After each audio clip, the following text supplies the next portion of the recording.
You do see that, don't you? Of course I see that. Would you like a drink?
A dramatic account of the short life of the Bosnian teenager whose actions led to the First World War tomorrow night here on BBC One.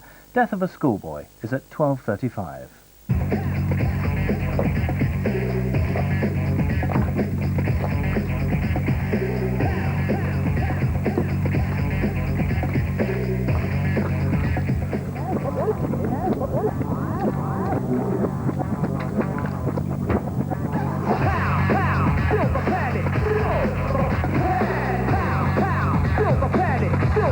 Radio 1 ram-raiding its way into your weekend with me, Judge Jules.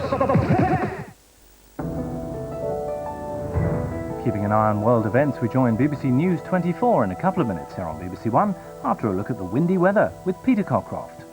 Hello there, we're in for a rough old weekend. The first batch of stormy weather has already arrived, and through what's left of tonight it'll continue to take its heavy rain and strong winds northeastwards across the United Kingdom. There could well be some local flooding, and with gusts of over 70 miles an hour there'll probably be some structural damage.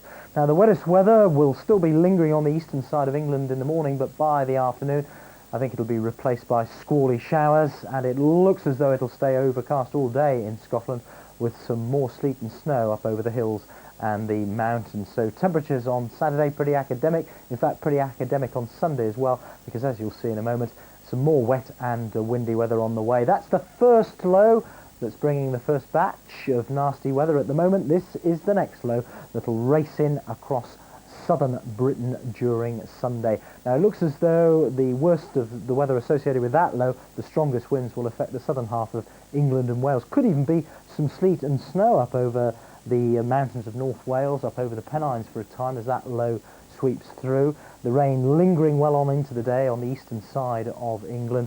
Squally showers coming along behind. Squally showers up in Scotland. Again, a raw day. Bye-bye.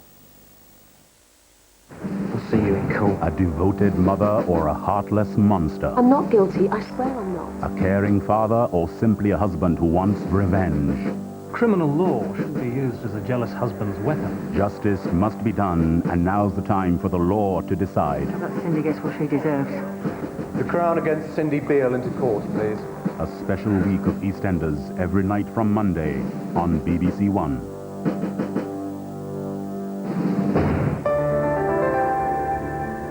Keeping you in touch around the clock now on BBC One, it's BBC News 24.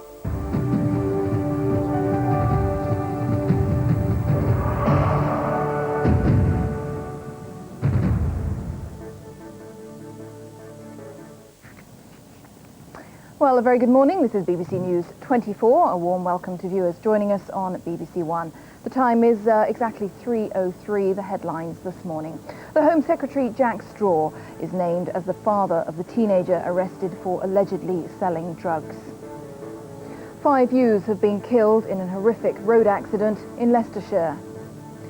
And an Algerian newspaper says it has received reports that more than 400 people were killed in an attack by armed groups on 4 villages in western Algeria.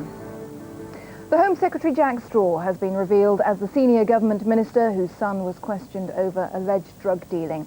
The High Court lifted the injunction against naming Mr. Straw's teenage son William late yesterday afternoon. His name had already been published by newspapers in Scotland and France. Mr. Straw's son is alleged to have sold cannabis to a reporter from the Daily Mirror.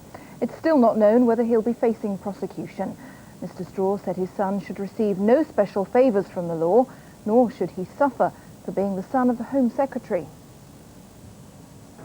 Jack Straw has been at the Home Office today waiting to hear if the High Court would allow the name of his son William to be revealed following allegations of drug dealing. After more than 2 hours of deliberation, it's emerged that the injunction is being lifted.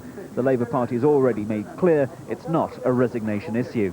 It is a matter of personal relief to me that I can speak about the matter, but it was my duty as a parent as well as Home Secretary to observe the clear injunctions of the law. The legal advice which I received was that I couldn't speak about this case because otherwise my son would thereby have been identified. Has it compromised, in your view, your ability to do your job? No, it hasn't compromised my ability to do this job in any way. And have you considered resigning? No, of course not, and the Prime Minister has made it clear too, there's no question of that.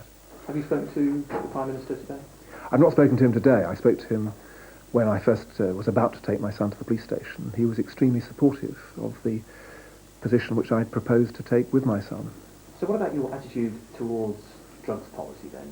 Do you feel in any way that this is conflicting with your ideas and your aspirations? No, I mean, I knew before this episode arose that the use of cannabis and other so-called soft drugs was widespread. Nothing that I've learnt in the last 10 days has caused me to change my mind against the legalisation of cannabis and other so-called soft drugs in any way. But this isn't the end of the matter for Jack Straw, and especially so for his son William. Well, he is facing the decision which is to be made as to whether he will be prosecuted. And that's a very difficult time for him. And obviously he would like to be left alone. Jack Straw has taken a high-profile position in the battle against drugs, repeatedly speaking out against relaxing laws on cannabis. We will not decriminalise, legalise or legitimise the use of drugs. Mr. Straw has been equally forthright on parents accepting responsibility for their children's actions. It means parents accepting their responsibility for exercising proper care and control over their children. Newspapers in Scotland revealed Jack Straw's name this morning, but it's only just been revealed south of the border following the son's visit to the High Court to have the injunction lifted. Given Jack Straw's role at the very heart of drug enforcement, it's been a political embarrassment and a strain on family life. But tonight, his position seems secure. Locally and nationally, I think Jack's well thought of.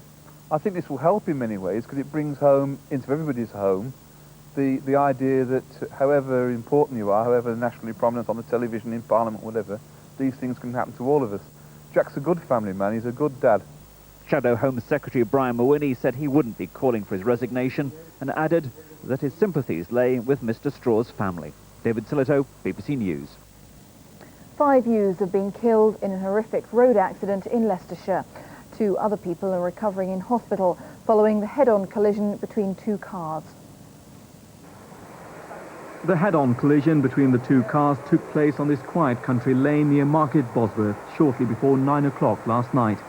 The 5 people who died were travelling in this Ford Escort. Accident investigators believe it lost control and crossed the carriageway into the path of an oncoming Peugeot. The impact of the collision ripped the Escort in 2. The ambulance service described the scene as one of total carnage. According to the police, all 5 who died were local youths on their way for a night out.